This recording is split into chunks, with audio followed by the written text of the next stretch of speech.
About to start the show.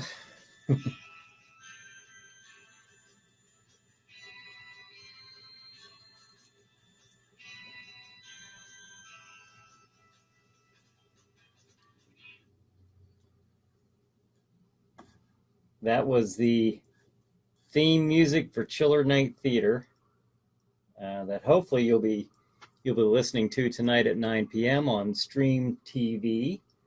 So how's everybody doing tonight? Tonight, Saturday, July 7th. Tonight is the countdown, my 1 month countdown. You see the oldometer picture I posted earlier this week, the other night. Hey, Annette, how's it going? Yeah, I've got 1 month left in my 40s, so tonight's my countdown, my 1 month countdown, and then I'll be joining the big old 5-0 club. So that's that's that. I don't have too much more to say about that, I guess. But hey, thanks for joining us tonight for the weekly Saturday night 8 p.m. live Chiller Night pre-show. You see, I have my movies. I'm surrounded by old classic movies. A little bit later on, I'm going to talk about some of the movies that have inspired me to do this, the Chiller programming, as well as obviously the old Chiller Theater, that of WPXI out of Pittsburgh, with Chilly Billy Cardell. So we are picking up the mantle and hopefully keeping that Chiller spirit alive with Chiller Night Theater, and also with the companion show, the talk show, Chiller Chat. And that's where I get on and I talk to guests about horror or science fiction or the paranormal. So if you like that, if you like the old horror movies and science fiction movies of yesteryear, then join us on Chiller Night Theater and Chiller Chat. So tonight at 9 o'clock. This is now tonight's schedule. Let me go over tonight's schedule here real quick. I'm trying to hide my phone back here, but it's not working out too well. You can still hear. Turn this off. But anyways, tonight's movie at 9 o'clock is The Ape on Chiller Night Theater. The Ape, starring Boris Karloff. Jack Shadow will feature that. And then followed at 11 p.m., Chiller Chat. My guest tonight is J.W. Burchick, the author of Hybrid Dead. So that's a good one. And then at 11:30, Chiller Night Theater. Jack Shadow features The Wasp Woman. And then at 1:30 a.m., Chiller Chat. Our guest is Russ Striner. Now it's a newer episode, but it was actually recorded back in 2011. It was some time ago. We did that live at the Oil City Latonia Theater in front of an audience. We had it all set up like a talk show, so it was pretty cool. But Russ Striner, if some of you don't know, he played Johnny on Night of the Living Dead. And so he was a fun guest to have. And then at 2 a.m., Chiller Night Theater. Again, Jack Shadow features The Ape, starring Boris Karloff. And then Annette says, looking at the some of the visitors on the live show here, Annette Holmes says, I forgot to tell you, my mom used to have lunch with Chilly Billy and her uncle, who was a wrestling announcer in Pittsburgh. Oh, that's cool. That's neat. I wonder who the wrestling announcer. Yeah, I don't know. Wow, that's pretty neat. I don't know if I'd remember his name. Who was the announcer? I don't know if I'd recognize his name.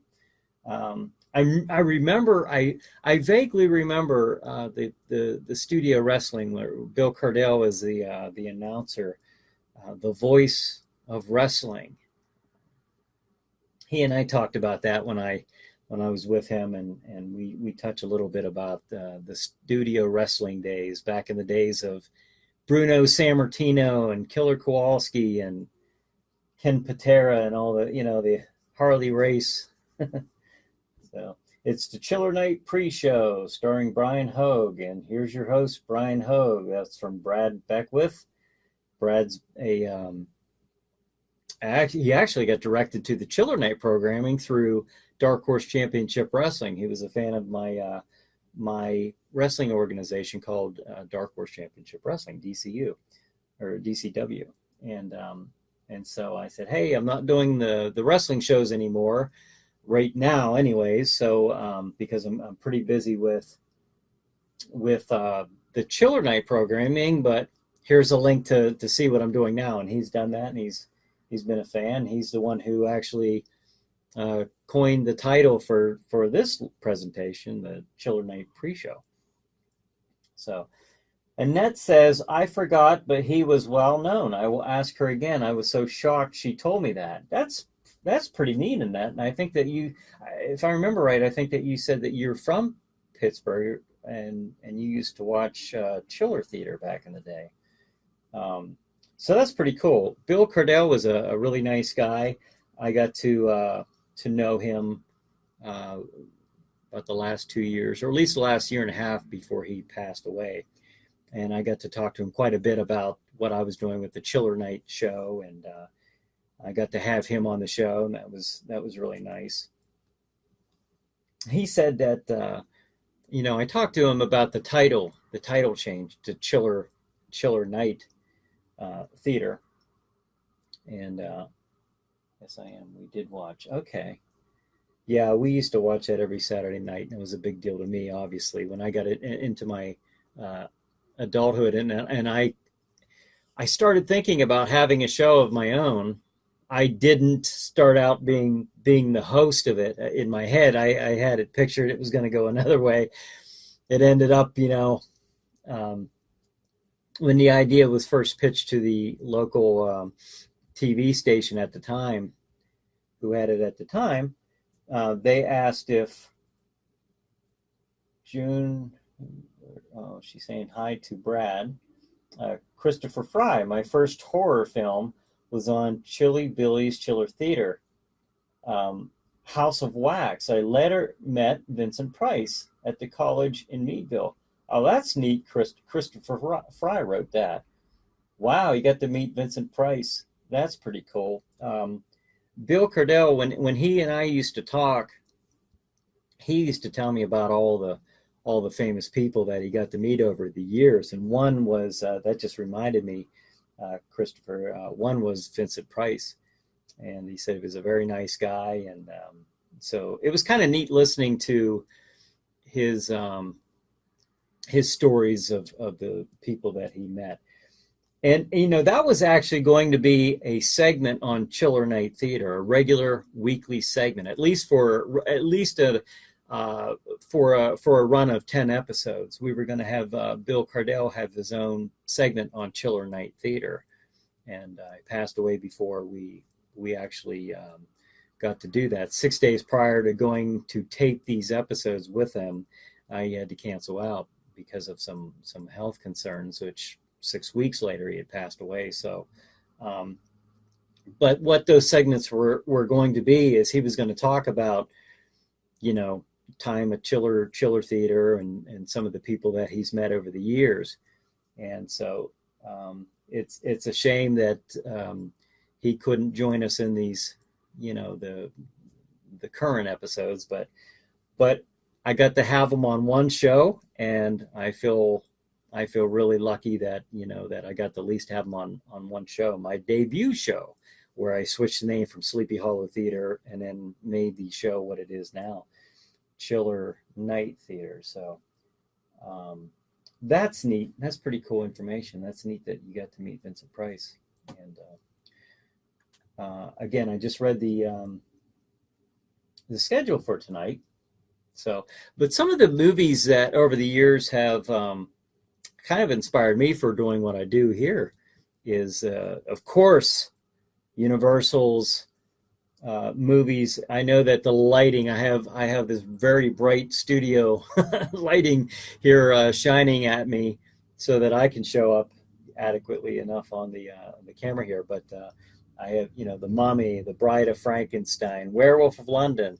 I don't know if you've ever seen that. That's actually a pretty good movie. It's one of the first werewolf movies that they made. Henry Hall, I believe, is the actor who played the werewolf in that. But I very much enjoyed that one. Of course, Dracula with Bela Lugosi, The Ghost of Frankenstein. Now that actually starred Lon Chaney Jr., the guy who played, he's known for playing the Wolfman, played the monster in The Ghost of Frankenstein. And then, of course, there's my DVD set, of all the Frankenstein movies are compiled into this DVD set. I have a bunch of these with the Dracula and Frankenstein, the Wolfman movies, the Mummy movies, so and the Creature from the Black Lagoon. So those are some of my favorites. So, as well as I got some back here. The Mummy's Hands. Now that starred Tom Tyler. He was known for doing a lot of westerns back then. And he starred in The Mummy's Hand. And one of the neat things about The Mummy's Hand, pointing back here, but if you ever watch that movie, it's kind of a creepy look to the mummy because they blackened out his eyes in post-production. If you see the mummy, you actually see his eyes are all black. So that was kind of neat. They got in there and animated black over his eyes. So it was kind of a neat look. On the cover, you can see his eyeballs, but not in the movie. They're all blackened out. So that was kind of neat. House of Frankenstein. That starred Glenn Strange as the monster. And Glenn Strange had a very, very unique look. Of course, I love the Boris Karloff Frankenstein's monster, but my second best has got to be Glenn Strange, probably because when I was a kid, I mean, I can't really attribute it to his acting as that monster. He was very robotic, very kind of lifeless, and where Boris Karloff gave the monster a personality and that pathos, where you felt like he was more of the victim, the doctor, especially in The Bride of Frankenstein. I thought I had that one on. Oh yeah, right here. With Dr. Pretorius is actually the real monster. The monster itself was more portrayed as a victim, and of course the bride as well. So, but really, really good storytelling back then. And some of them got really, like some of the, the House of Frankenstein, the House of Dracula, John Carradine as Dracula, where they started just throwing everybody in there. It was just a monster fest. They had Dracula and Frankenstein and the Wolfman, in all of these, and then they'd really play it up by saying and the hunchback, a hunchback and a mad scientist. They'd have a mad scientist on there, like Dr. Neiman or somebody like Boris Karloff playing a mad scientist, and the hunchback might be the little assistant. Or in one case in the House of Dracula, it was a nurse with this deformed shoulder and back, that they were looking to cure her. It wasn't a monster at all, but they pegged that, in the selling point.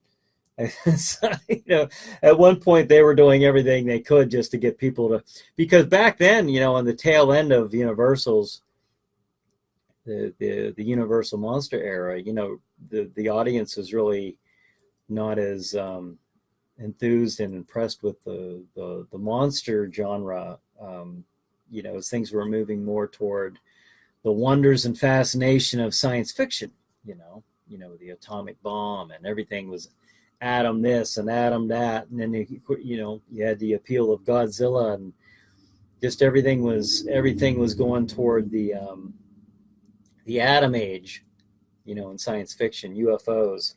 So what's this? Brad says you should air more edited version horror movies like Child's Play, Halloween, and Friday the 13th. Well, about that, I would love to do that. It would be easy enough to edit those. The only problem is the licensing. I can play what I'm playing on Chiller Night Theater right now is because those movies that I'm playing are in the public domain. So there's no violation of copywriting with that. Otherwise, I'd be, if that weren't an issue, I'd be playing the Universals and I would definitely be playing some other ones I have here. And these are my favorites. The Hammer horror movies, the like the Horror of Dracula and Christopher Lee and Peter Cushing. These movies here. Okay, this one is what is this one? Dracula, Prince of Darkness. I have to look at it. I have so many of these. I don't know them. I don't know them by just looking at the cover. But The Curse of Frankenstein. Peter Cushing, who plays Dr. Frankenstein. Christopher Lee is the monster. And it's just, these movies were, what was neat about this is while everybody else was kind of focusing on and veering off into the Atom Age themed movies, that's when Hammer really capitalized on the horror movies. They were masters at presenting that horror atmosphere. Just watch these movies. They're in color, where these ones are in black and white. So sometimes the kids might not, be all that enthused about watching the black and white ones. So, but these at least are in color, and they were perfect for setting the atmosphere. They were the old Gothic settings, the castles and the old British cemeteries. If you've ever been to England, I have. I used to live over there when I was stationed in the Air Force. And Todd, looking forward to it. Okay, well, good, Todd. I hope you join us at 9, and for Chiller Night Theater and Jack Shadow, and the cemeteries in England are very. You think some of these are old that we have here.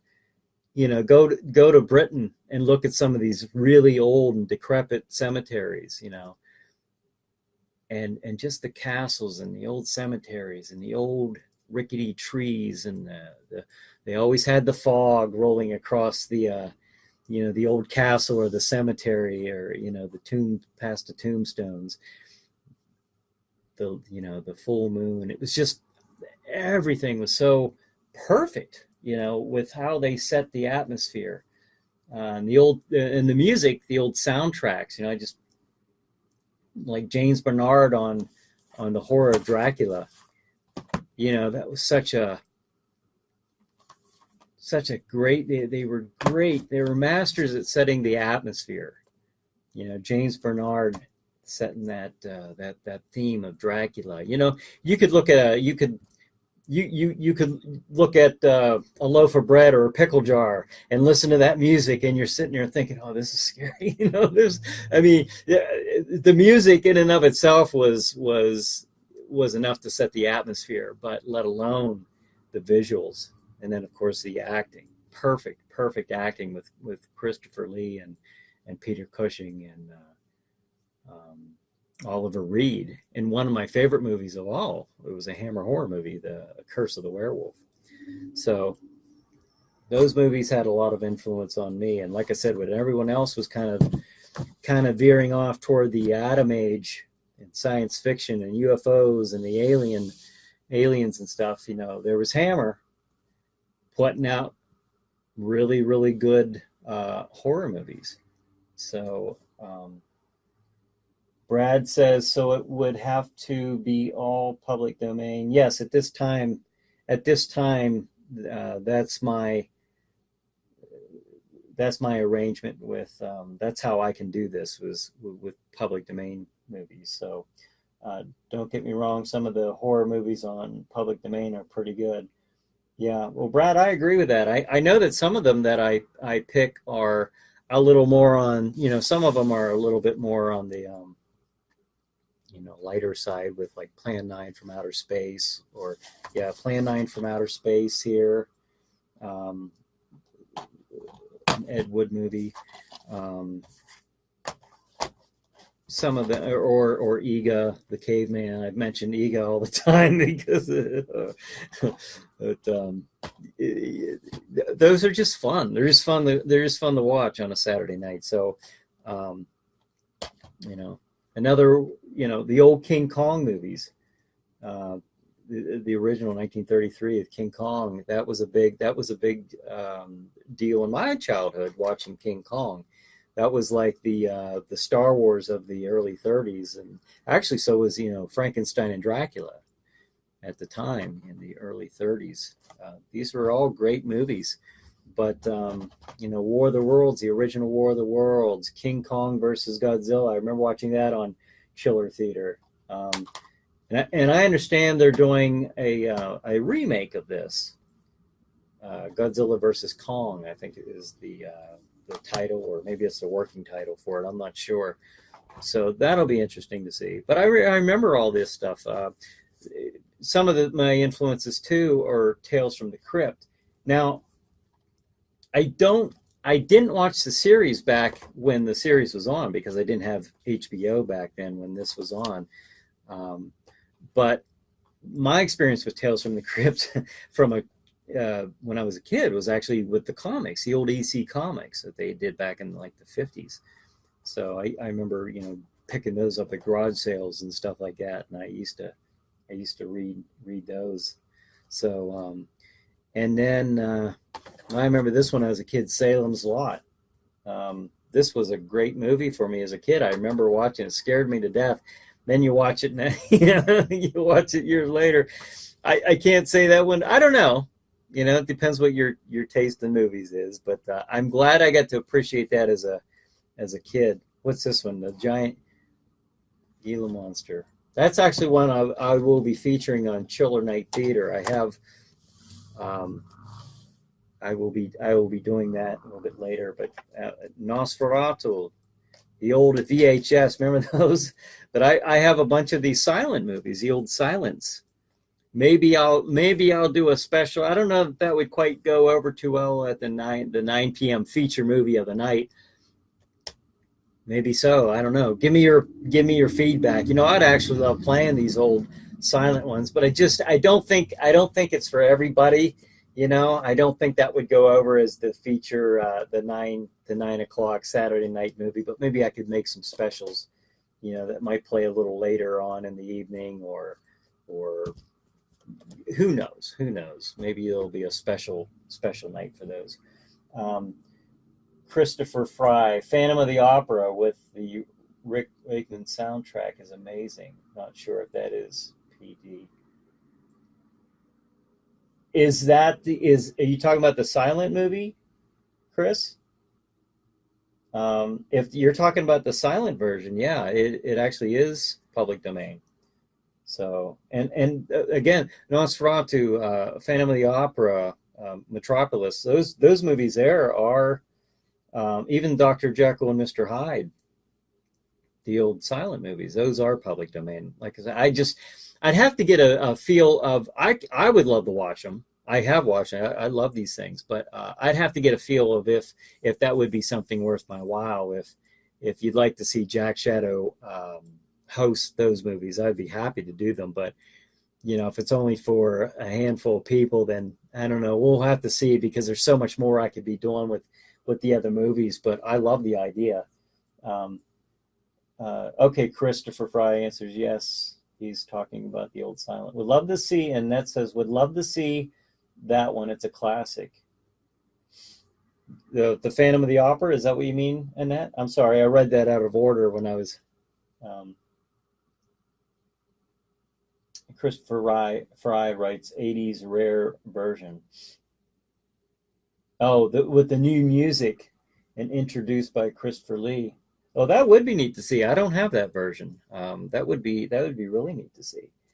But all these, I've surrounded myself. I've barricaded my desk here. I've surrounded myself with these old VHSs and the DVDs, some of the DVDs, just to let you know, like some of the things that have inspired me over the years to do Chiller Night Theater, the hosted horror show. So I just love them. I love the atmosphere, and I try to give you that atmosphere. There are other shows, hosted horror shows that are a little more comedy driven, and they all have their place. But with me, I like, if you're tuning in to watch a hosted horror show, you can have some comedy in there,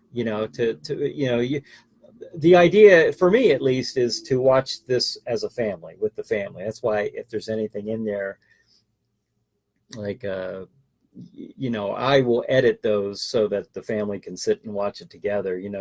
Granted, you're not watching a, Walt Disney cartoon, of course, but I mean, there might be blood and violent situations, monstrous situations, of course, but I do try to, but that never, we used to watch that as kids growing up with our mom and dad. So it was all a lot of fun. Annette says the vampire one, don't know how to, oh, Nosferatu. Okay. Yeah, that is a classic. And again, maybe if anything, I will do a special feature of Nosferatu. Yeah. Yeah, Chris writes vampire because that's the way he did it was how it was spelled in there. But that starred Max Schreck. Max Schreck was the actor who played Nosferatu. Now, the interesting thing about Max Schreck is that's the name of Christopher Walken's character in Batman Returns. He was named after the actor who played Count Orlok. They had to use Count Orlok because there was a copyright issue with them using Count Dracula, so they went with it is Dracula, but they couldn't call him. They couldn't come right out and call him Dracula, so they used the word the name of Count Orlok for Nosferatu, which is vampire, the undead. Is Jaws? Brad writes, is Jaws public domain? No, Jaws is not public domain. That's another great one. I love the first one. Christopher Rye writes, another German film without Max Schreck.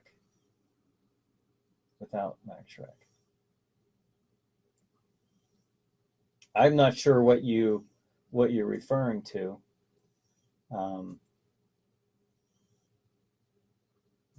I might have missed something there, Chris. I'm sorry, but I'll see if you reply to something else there. But now we've gone over tonight's schedule. We've gone over some of the movies that I enjoyed watching, and what I was saying was the atmosphere is very important. Atmosphere is very important to me, and when I make the new shows, when we started back up with the new productions with Lightning Strike Productions and Luke Rio, I love the fact that look at Jack Shadow's castle. You see the castle and the bumper in between scenes when they're coming back from the movie to see Jack Shadow. Look at the old castle sitting outside with the bats and the moonlight, and then you see Jack Shadow talking, and you got that castle scene, with the just the lighting and the, just that the atmosphere is very important to me. And then of course Lightning Strike Productions, they're able to add the bats flying outside the window and the rolling clouds, and it looks very horror like. The atmosphere is perfect. That's important to me because, like I said, you can have some funny dialogue there with the characters and funny situations, but I still want to keep the feel that you're watching a horror movie. So and that's why I do that. So I hope you're enjoying it. I hope you've enjoyed it all these years I've done this. This has been going on for now 10 years. Christopher wrote, he sent a link there, which I'm new at the live thing, so I don't know if I click that if anything will happen here that I'm not wanting to happen. So I'll click that afterwards. I'll have to click that afterwards, but it was kind of interesting. I was looking at, I want to make mention too, Steve Ditko. I don't know how many of you are comic fans, and for later, LOL, Christopher. Brad Beckwith, were there any horror movies on public domain involving Christmas? Yes, there were. Silent Night, Deadly Night, that's a Christmas movie. Santa Claus Conquers the Martians. That's a public domain movie. Those are just the two off the top of my head that stand out. There was another one, but it doesn't come to mind. I don't want to take too long thinking about it. But yeah, there are a couple that there's even a Thanksgiving one. It's bad. I can't remember the name. It was this head of a turkey on this guy running around cutting people up. It was bad. But anyways, the holiday themed horror movies. Yeah, we could do those, but some of them I can't even sit through. And that's bad. If I can't sit through it, you don't want to sit through it, believe me. Or maybe you do. I don't know. Maybe you're a glutton for punishment.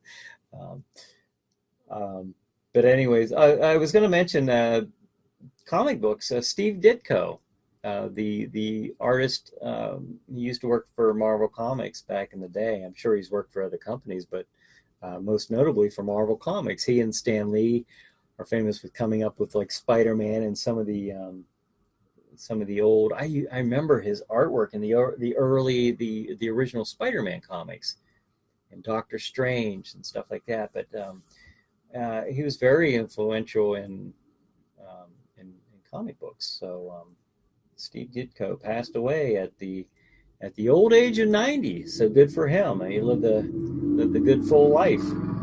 So, but I thought I'd mention that because that was another big inspiration from my childhood. I used to draw quite a bit, and his artwork was very influential on me. But let's see, it's 8:34. But I tell you what, I can't. I remember Jack Shadow wearing a Santa Claus suit. Brad says, yes, yeah. I'm trying to think of the movie that we did there. We did do a Christmas episode. I can't say a Christmas special necessarily, but yeah, it was a Christmas episode where Jack was dressed as Santa Claus. There were a couple of Christmas themed shows that we did over the years, but that was a fun one. But I will tell you something about that one. We filmed that in the winter and in a building with no heat at all. We filmed like there's probably like maybe 3 or 4 episodes that we filmed back to back just to get because we were in this old building. It was my old haunted house building, my original haunted house building back in the day, back in 2007, 2006. Yeah, 2006. And then a couple years later, we started filming episodes of Sleepy Hollow Theater. And we were freezing in there. And now I can't complain because I was freezing, but I had my costume and the Santa suit on, But I tell you who I felt bad for was Ava and the female characters, because they didn't have all that on. They had their dresses on, and they had the least amount of layers and clothing on. So I mean, I kid you not, they were huddled over a light bulb at one point, trying to stay warm. And there's one scene in particular. If you go on, it might be on YouTube, but I remember it's at the beginning of the scene. I'm showing various clips and the opening of Chiller Night Theater, the opening title, and you see me or Jack Shadow with the standing beside a clown character. And then one of the former characters, Malinka, she opens up a casket door and we throw the arm in that. But if you watch before that happened, if you watch that episode, or I think that segment is on YouTube, you can actually see the heat coming off of me because like I said, I was wearing the most. I was the most padded and layered. But you can watch. You can just stand there watching that scene and watch the heat come up off of me. It was freezing in that building at the time. We were passing around a little bottle of brandy just to try to try to take some of the chill off. It's a wonder we got our dialogue right. But yeah, that brings back that memory there with the Santa Claus suit. But we've had a lot of fun over the years. But I tell you, like some of it hasn't been, wasn't fun at the time sometimes. I remember, and then on the opposite end of that, there was one time in particular, it was like an oven in the room where I was filming. Ava said it worked. Yeah, you're talking about the the brandy, probably you're talking about taking the chill off. Yeah, that was something. That was bad. But the stuff that we did for the show, the show must go on. I've had, and in the haunted house, I've had broken bones before. I remember one year I had a torn, my calf muscle was tore, and I was hobbling around. At first I was using a cane. People thought that I was using that, only as a prop. It wasn't just as a prop. My leg was actually tore. I couldn't put any weight on it. I had broken, I had several bones. I don't know why, the curse of my haunted houses, I guess. But the one year that was the worst for me was back in 2012, doing the Jack Shadow dialogue with a broken rib. It was snapped.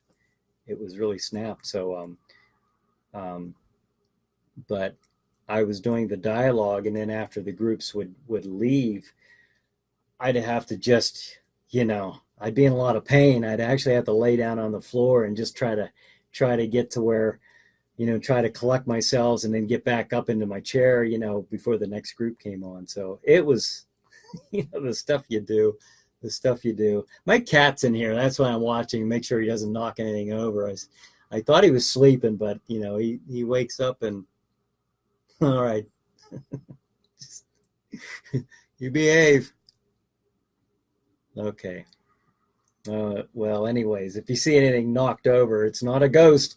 It's not the paranormal. Although I could probably play it up like that, huh? But strange things are happening on the set. But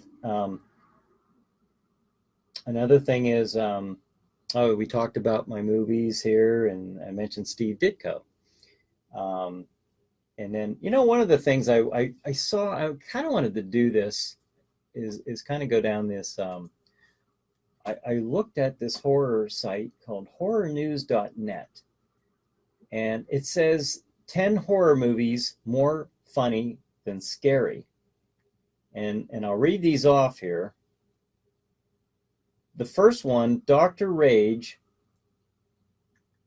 Okay, I've never heard of that one. It's from 2005. If anybody saw these, let me know. I'm just going down this list. Maybe I'll do a 10 list every week or something. This particular one is 10 horror movies more funny than scary. Number 2 on the list is Beast of Bering Sea, but another name for it is Damn Sea Vampires from 2013. Okay, I've never heard of that. Never. Now, this next one I've heard of, Leprechaun from 1993, and that was actually Jennifer Aniston's debut film, Leprechaun. Yes, I remember Leprechaun. So, House of the Dead from 2003, and that was based off of a video game. That one's kind of hard to watch, but that's House of the Dead. It was a zombie themed movie. Now this next one, number 5, is Birdemic Shock and Terror. Never, not once in my life have I ever heard of this. It came out in 2010. I don't know if these are now here. Of course, Evil Dead's number 6, Evil Dead 2, I should say, from 1987. That's something that I'm sure a lot of horror movies have heard of that. Bruce Campbell, of course, stars as in that movie, in that franchise. So as Ash. And Freddy versus Jason is number 7. Freddy versus Jason from 2003. I went to the theater to see Freddy versus Jason. What can I say about that? You know, were they getting a little ridiculous? Obviously, but like I mentioned earlier tonight, Universal did the same thing. I mean, they were doing the same thing. They really were, and started with Frankenstein Meets the Wolfman. That one wasn't quite as bad. That one at least starts out with one of the most. I was talking about Hammer Horror and their talent for setting the atmosphere. I'll tell you what, this is one of the best scenes, horror movies, for setting the atmosphere. Is the opening for Frankenstein Meets the Wolfman. The cemetery scene in that movie was outstanding. Excellent movie, or movie set. I watched it, but I can't say it was an excellent movie. But anyways, number 8. But Universal was not exempt from that. They were putting their monsters up against each other, and until the conclusion of that whole era with Abbott and Costello Meet Frankenstein, which was a bunch of the monsters. That was kind of neat, though. Glenn Strange played Frankenstein's monster. Dracula was played by Bela Lugosi. He reprised his role as the Count. So, and then and Lon Chaney Jr. as the Wolfman. So that was kind of neat in that you had these actors playing the larger than life characters, these monsters. So my cat's trying to get out of the room now. So. See how he does. I don't think he's going to make it. The Blob, 1958. I'll be honest, as much of a classic as that is, I know I've seen it, of course, but I don't remember. I remember seeing it as a little kid, and I don't remember too much about it. Something that is comedy, kind of comedy themed when you're a little kid, but you think it's serious. Like Batman, like the Batmans in the 60s. When I watched that as a little kid, I didn't know it was supposed to be funny, because Adam West and Burt Ward and, the actors playing Commissioner Gord and all those guys did a great job at the deadpan and the over the top, made you think as a little kid that was serious. You didn't, and then when you got older and you start watching this, then you realize it was a parody. It was a spoof. It was funny, So I don't know. Did I feel that way when I watched The Blob? Maybe I thought it was scary as a kid. I don't know. Number 9, Nightmare on Elm Street 3, Dream Warriors. Okay, well, with that one, I think every one of them almost after part 2 kind of presented themselves as. They had a kind of a nice mix, though. Yeah, he kind of reminded me of the Crypt Keeper and Tales from the Crypt. He would tell these really horrible jokes and one-liners. And then number 10, Troll 2 from 1990. Now that one I can honestly say I've never seen the Troll movie, so I cannot give you an opinion on that one. But that was my list of 10 movies that were more funny than scary. So, Ava, I'm going back to the comment section. Ava is agreeing that yes, the brandy helped take the chill off. Brad says the funny scene when that young lady threw the arm at Jack Shadow freaking out. Very funny, classic scene. And then, is it a black cat that you're watching? He is, but it's black and white. It's actually black and white. So, okay, he's calmed down now. I was afraid I was going to see a little light, so even the camera fall down. So that's good. That's good. Good boy. um, Ava would like to have a black cat, so I don't know, maybe down the road. I don't know, these cats. But anyways, I hope that some of you, I don't know, what are some of your inspirations and some of your favorite movies? If not now, maybe when you were a kid, what were some of the things that you watched that scared you as a kid? Like I say, the old original King Kong. I was amazed watching that. There are movies that stand out like that to me, like King Kong and The Wizard of Oz, not as a horror movie, but The Wizard of Oz. That was such a monumental movie, an important movie in the history of movies. Star Wars, 1977, Star Wars. That was, movies like that are such are very important in movie history. So Brad says Chiller Night Theater starts in 15 minutes. Yeah, coming right up. And the first movie that we're playing here at 9 o'clock is called The Ape, and it stars Boris Karloff. Boris Karloff, obviously the man, the horror icon, the legend. He played the mummy, and of course he played the monster in Frankenstein, the great movie of Frankenstein. So these are just, if you can only imagine, it drives Ava nuts, I think, sometimes with all the movies, that I have. But this is only a splinter, from a log of the movies that I have. I have tons and tons of these movies, and I have quite a collection.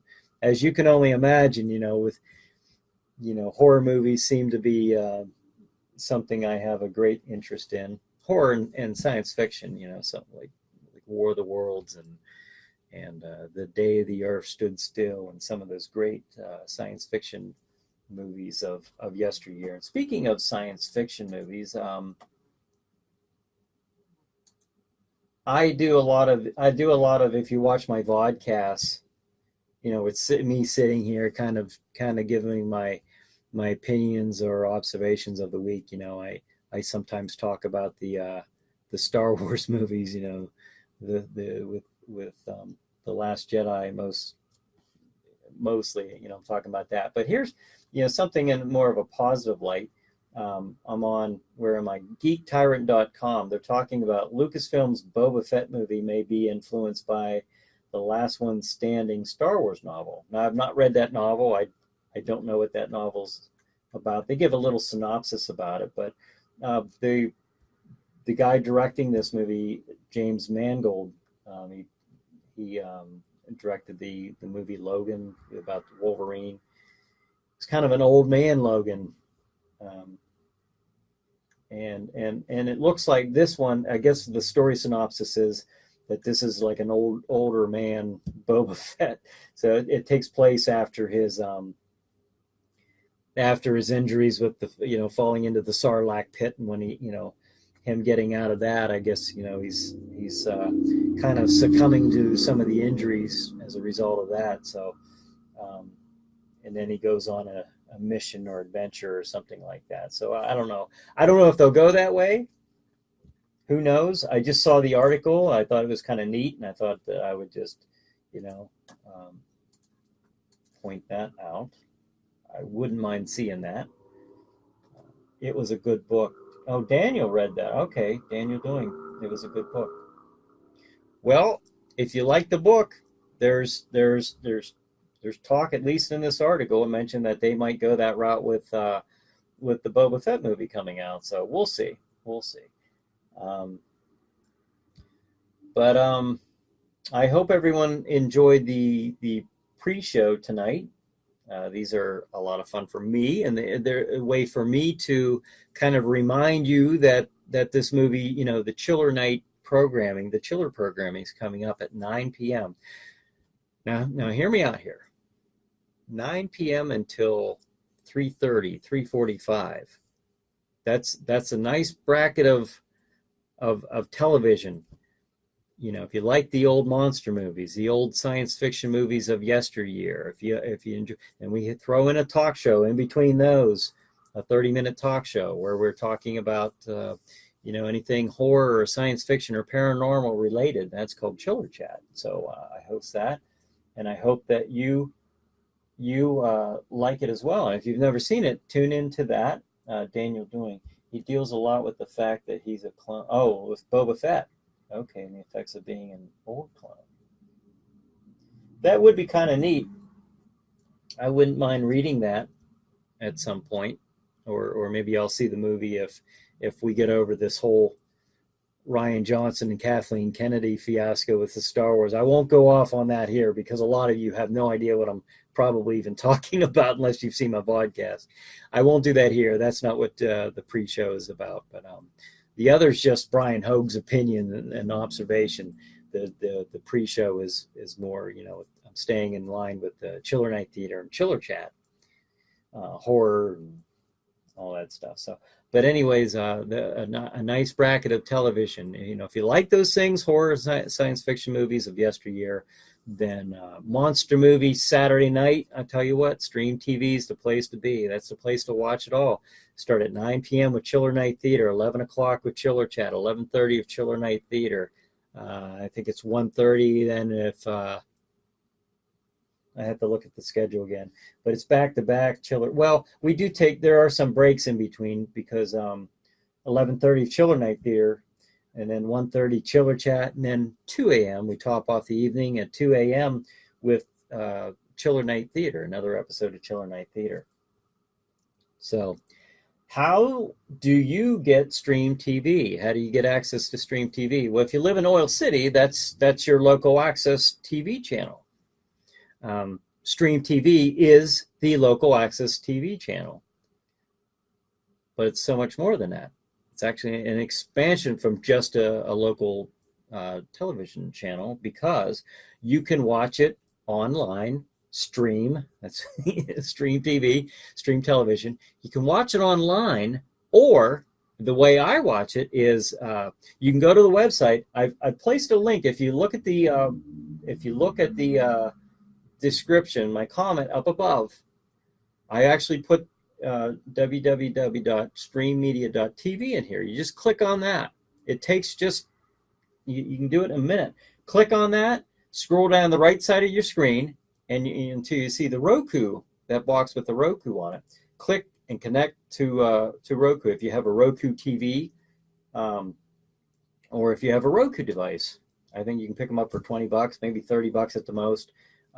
Connect those to your TV. You can watch tons and tons of different channels on Roku. So, but there are ways right there. There's 3 different ways: either the TV channel direct, online, or the Roku channel, Stream TV. So there's 3 ways right there. And you can also go to chillernightheater.com, where you can watch episodes of Chiller Night Theater and Chiller Chat.